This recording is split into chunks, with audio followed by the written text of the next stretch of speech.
शेगाव येथून निंबा फाटाकडे येणाऱ्या एका भरधाव कारने निंबा फाटा चौकातील दुचाकीला जबर धडक दिल्याची घटना 7 जून रोजी दुपारी 1:30 वाजेच्या सुमारास घडली।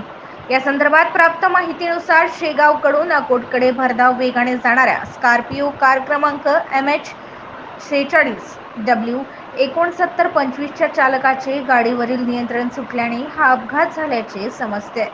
या अपघातामध्ये दुचाकी चालकाला गंभीर दुखापत झाली असून त्याला पुढील उपचारासाठी अकोला येथे पाठवण्यात आले आहे।